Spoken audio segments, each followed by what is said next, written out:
Contestant number 1, Larry Hipp. Contestant number 2, Linda Snyder. Contestant number 2, Linda Snyder. So, ready to begin? Alright. Contestant number 1, Larry Hipp. Barriers to study.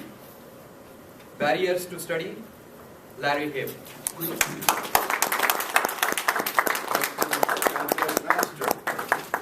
Fellow Toastmasters, esteemed judges, welcome guests. Barriers to study. Newsflash, Cleveland. How many Cleveland Brown fans we got here? Show of hands. Joe Banner is out as president of the Cleveland Browns. Mike Lombardi is out as general manager of the Browns. I don't know if you guys knew that news yet or not. If you were working, it happened this morning. Perhaps, if these gentlemen had been present with you today and heard my speech, they would not have lost their jobs. L. Ron Hubbard did research on studying back in, I believe it was 60s, 70s, somewhere in there. And he developed a technology for study because there wasn't one when he went to look for one. He found that there were 3 barriers to study. The first barrier to study is the absence of mass. This is if you are studying a subject, the mass of which is absent, you're going to have problems. You're likely to feel squashed, bent, sort of spinny, sort of dead, bored, and exasperated. So for instance, if you were studying about tractors and you had never seen a tractor, you would be suffering from absence of mass studying that subject, the remedy of which is to supply a tractor. The second barrier to study is too steep a gradient. I'll give you an example of this one. Back in the 80s, I was tutoring a high school student in algebra. I had already had this data, I had studied this data about too steep a gradient. So when I was working with this young fellow, I discovered that he couldn't do fractions. You know, fractions are what you learn, I think, in the 5th grade.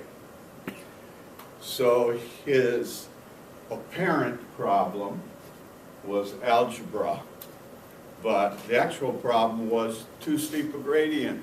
He never learned fractions, and then tried to do higher mathematics without getting the more basic stuff first. So once I got him cleared up on his fractions, he was fine. No more problems with algebra. However, if you run into too steep a gradient, you're liable to feel a sort of confusion, a sort of reelingness, kind of a feeling of swaying. This is a physiological phenomenon. Unsteadiness. Those are the physiological phenomena that go along with too steep of a gradient. The third, the final, the most important barrier to study is the misunderstood word. There are about 12 ways you can misunderstand a word, but the 2 most common ways are no definition, wrong definition. So I have up here on the board an example of a word that I had the wrong definition for. I thought I knew what apparent was. I thought it meant obvious. But in the text where I was studying, it wasn't quite making sense to me. So I looked it up in the dictionary. Readily seen, visible, evident, obvious. That's what I thought the definition of apparent was. But interestingly enough, there was another definition that was almost the opposite of the first definition. And that was appearing real or true, but not actually being true.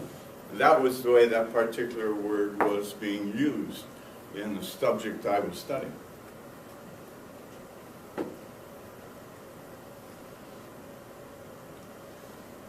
Kind of an interesting sidebar on this subject is I was taking Scientology courses, and when you study those courses, what we normally think of as a teacher, the person who's in charge of the course room, they call them a course room supervisor.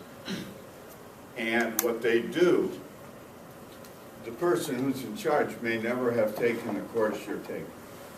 There may be several students in there. The courses which they're studying, the supervisor never studied. So what the course supervisor does is he watches the student studying.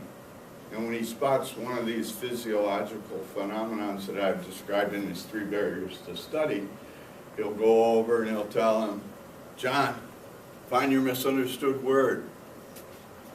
Or, Linda, get out your demo kit, do a demonstration of that. Supply some math.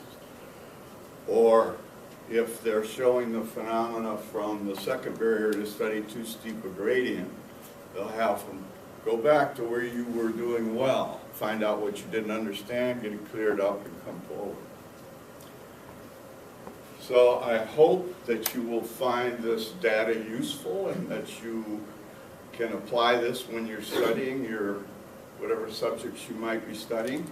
Make sure you look up any misunderstood words you have, clear up any earlier materials, and hopefully you won't, like Joe Banner and Mike Lombardi, end up getting fired, Mr. Contest Master.